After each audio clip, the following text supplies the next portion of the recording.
Hello, it's Brian here, and today I'm going to talk about gaming as a hobby and identifying as a gamer. And there's a lot of ways you can do that. And I just wanted to also talk about maybe the stigma associated with gaming at times.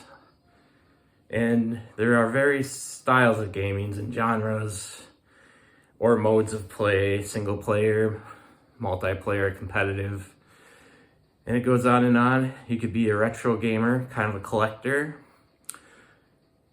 or just get your games online or even stream them instead of downloading them on your system. And there's a lot of different means of gaming as well. You can use a computer, a console, which is mostly what I do, or your cell phone.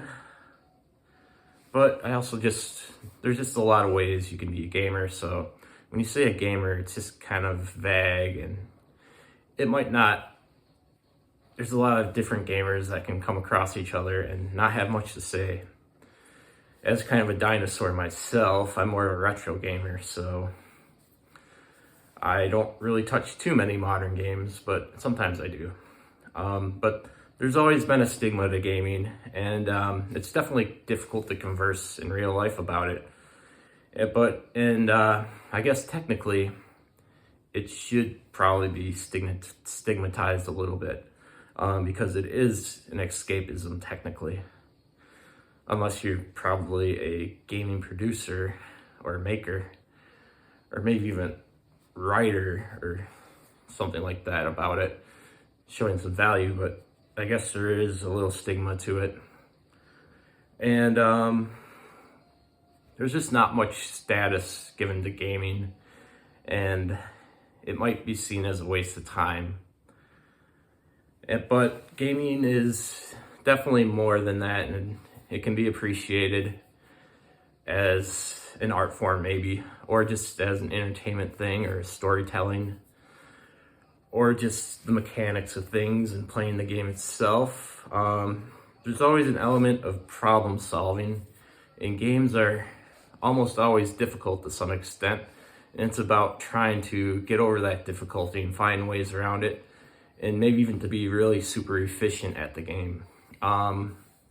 Like how speedrunners do at times, or they try to find even like bugs or ways to exploit the game to get through the game quicker. But I guess I'm more of a just pure gamer. I don't really look for the most efficient way. I just want to get through and survive. But there are some games that I don't feel too bad about talking about playing at times, but in certain ways, people can probably find a way to down these games at times as well. Two games that I don't feel bad about telling my parents that I'm playing are Wii Fit or Dance Dance Revolution, because I feel like there might be some kind of tangible effect to burning calories or using energy in a certain way in the physical world. So I don't feel as bad saying, oh, I like this game to my parents or certain people. But if you say you like Wii Fit to a guy, this happened to me, he says, oh, isn't that for women? Isn't that more for women to play? Just because there's like yoga on it as well. But so that just kind of goes to show that certain games won't always work as a status builder, or they will get downed on in some way. And I find that my interest in games is games put you in an attentive state that may interest in understanding certain button presses or certain frames, or like I've been playing Metal Gear Solid for PS1 again, and I've just kind of noticed that it's just inefficient just to use your gun all the time, because like certain enemies or bosses, when you shoot them one time, they have like an invincibility frame, and you can use that when you get a shot in, and you can kind of run away, find cover, and wait for that invincibility frame to go away and try again. So you kind of notice stuff like that as you game. It becomes more interesting and you get more into it in a kind of attentive, present way. And that's one way I find games useful or interesting, not just pure escapism. And it's more interactive than certain things. And video games are just kind of dazzling, and there's something interesting about their presentation. Whether it's the soundtrack or there's certain storytelling means that are used, or just kind of a navel-gazing kind of thing to it that's interesting or aesthetically cool or pleasurable to get into, that you can kind of think about it, not necessarily just, I just want to play this game and get a fix. There's kind of a component to it where you pay attention and you're using your time in a constructive way and you're with it in the moment, and it's not just kind of an escapism totally, even though it can become that.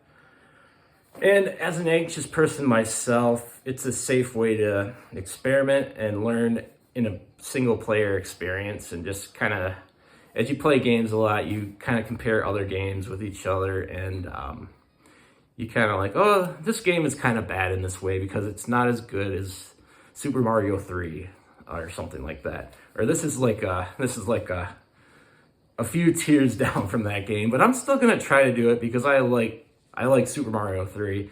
I can see what they're doing here, and I can kind of judge how it's kind of silly or made wrong, but I can still enjoy it. There's some things about it that are still interesting to look at and experience. And video games just allow you to experience weird set pieces that you wouldn't in a safe way or compelling way if the story is good. I'm just thinking of when I was playing Heavy Rain, and there's this puzzle where this father is literally in like sewer pipes with glass, and I just can't imagine myself in that situation ever. And I'm playing this game, and it's just like, it's really cool. You're in this weird labyrinthy sewer. It's just kind of the things you kind of think about. You wonder when you're a kid, like, what's down there or something like that. And you're actually experiencing that, trying to save your son in Heavy Rain. And it's kind of interesting in the moment. It's like, whoa, man. And there's these weird story things. I'm sure lots of men have probably experienced that, and women in certain times in life, but it's just it's just kind of better, or gives me the experience to experience those weird moments or tough moments in certain video games. And, but anyways, gaming has just kind of become a culture thing. Been watching YouTube for a long time, and Let's Plays are still something I like to watch from time to time. And it's a way it's probably not as good as gaming itself, but it's a way to appreciate games or see games played by other people, have them comment over them. And if you played it before, you can kind of see how other people play it. Or if you're kind of a bad gamer, you can have advice how to get through certain games. I don't see myself as a good gamer, but it's interesting to watch gaming content on YouTube at times, and it's kind of a phenomenon. It's become part of me. And that's all I have for now. I hope maybe this has given video games and gamers a more interesting perspective than just wasting time. It's a more interactive medium. Even if you're the player, you're not making something necessarily productive or all the time, but you're enjoying it. There's a little aesthetic thing to it. And thanks a lot for watching. Take care.